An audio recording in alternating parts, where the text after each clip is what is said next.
Painkiller Ghosts, Chapter 25, Shooting at the Store, Part 1 of 2. It's now, later the same day, and this is how it is. Time's putting on his hat, his sweatshirt, the same khakis he's worn now for 2 or 3 seasons. He washes them and waits in his boxers and a t-shirt as they wash and dry, then he'll put them back on.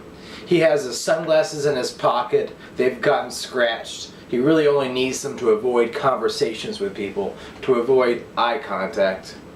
And he has his camera with him. Suzanne asks him to pick up a few things: tea bags, honey, carrots, soy milk. He's walking to the store, the one where he used to work. He figures that today is Erin's day to be on shift. He waits until her shift should be starting. He can't seem to find anything he wants to take pictures of. The ones he does shoot don't turn out well. He's thinking he should have left the camera at home. He takes the last turn and there's the store, a block and a half away. 2 boys are sitting at the far end of the parking lot, each with 2 drumsticks and an upturned empty bucket. They look 12 years old, one black, one white, both with baseball hats on. They're looking down, beating on their buckets. Time finds himself waiting to see either a bucket crack or a drumstick break, but they don't. Nothing breaks and the boys keep on drumming and drumming. He raises his camera and walks closer and takes a shot, tries another, moves to the other side, knees down to one knee and takes some more photos. This feels right to him. He's enjoying it. He takes some more and the boys finally notice him. They stop playing. They start to make funny faces at the camera. One gives the other bunny ears. Time clicks one more, reaches into his pocket and pulls out $1. He puts one into the hat and he walks towards the store. He hears 1, 2, 3, 4 and click clack the wooden drumsticks hit the empty plastic buckets with a raging excitement. He walks slowly to the store. He knows that once inside, the overhead speakers and the constant beeps of the registers will overpower the drumming outside. It's been a while since he worked a shift here. He finds the tea aisle. He knows exactly where everything is. He grabs some tea, 2 kinds. One he sees Mama drink every morning, and one kind he's never seen before and wants to try. Next, he grabs some organic carrots. Then he walks to the milk. It takes him a minute to remember where the soy milk is, all the way to the left at the bottom. He forgets about the honey. He doesn't even know he forgot something. Sometimes he'll have to wander around the aisles, know he was looking for 6 things, but he's only got 5. So he has to wander around. Is he looking for paper towels, avocados, sugar?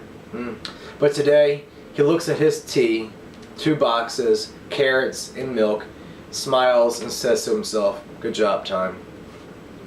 He walks to the self-checkout and scans his groceries, puts them all in a paper bag, pays in cash, sticking the bills into the machine, and he takes his change but forgets his receipt. He looks around the store, no one he wants to talk to or have eye contact with. He feels for his sunglasses in his pocket. Time walks over to the office. The door is open, the light is on.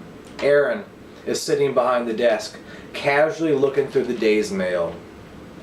He knocks twice on the door. She looks up, puts the mail down and says, "Well, Time, come on in. How are you? How's the hand?"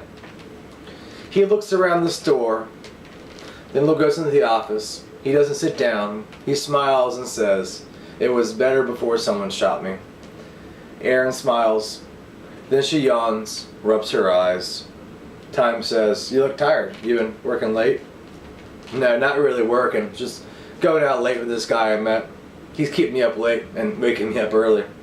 Time smiles and holds up his hand. "Too much information, Erin. Too much information. Anyway, I need to get walking back.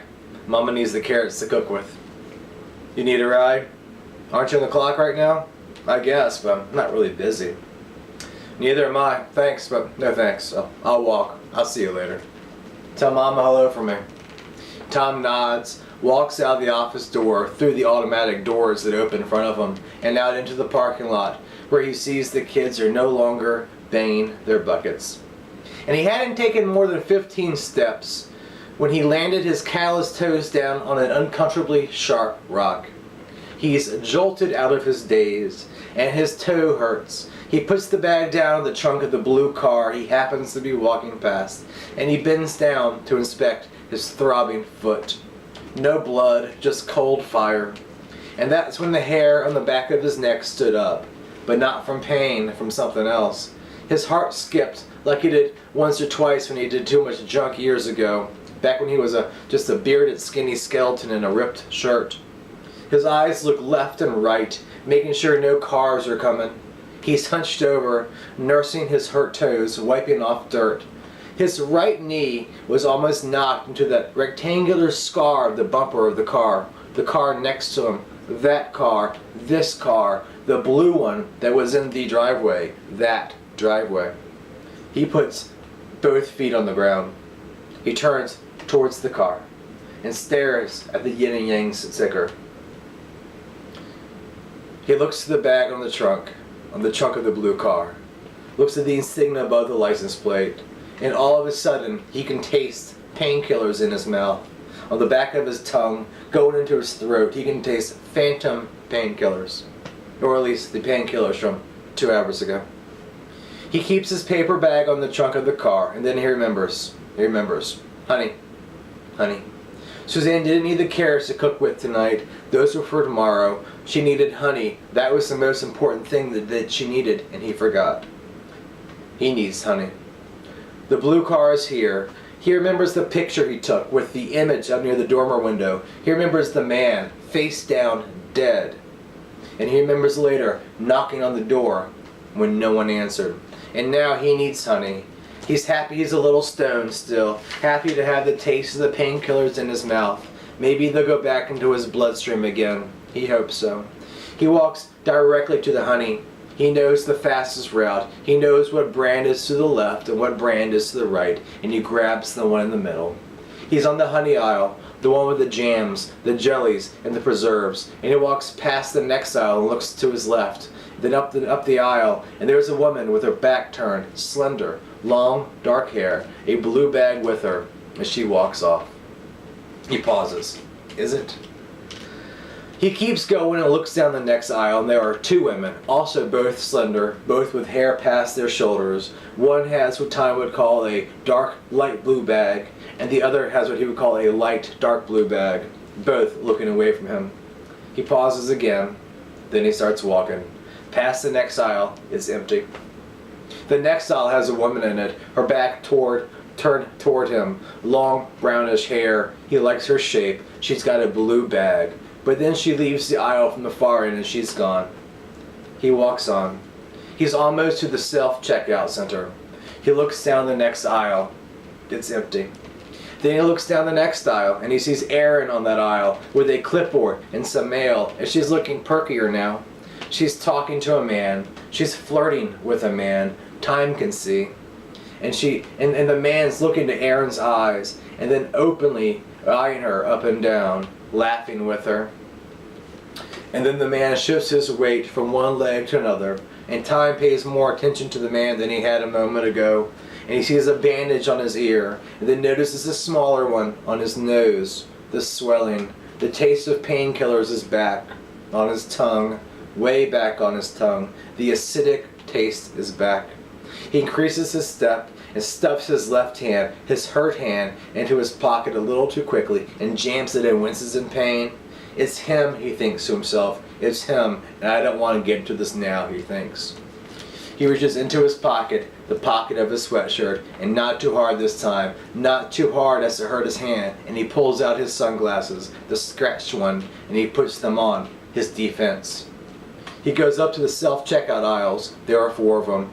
2 of the aisles have women with long brownish hair, both taking cash out of the blue bags to pay for the groceries. Time looks back at the aisle he just passed. He hears Erin laughing. He doesn't scan his customer card. He just buys the honey and stuffs a $5 bill into the slot, and he takes the receipt but forgets his change, and he throws the honey into a bag, and he walks to the blue car in the parking lot, and he grabs the rest of his groceries. He walks home as fast as he can, his camera hitting against his chest with each step. bouncing in stride with the steps, hitting his left side, then his right side, then his left side.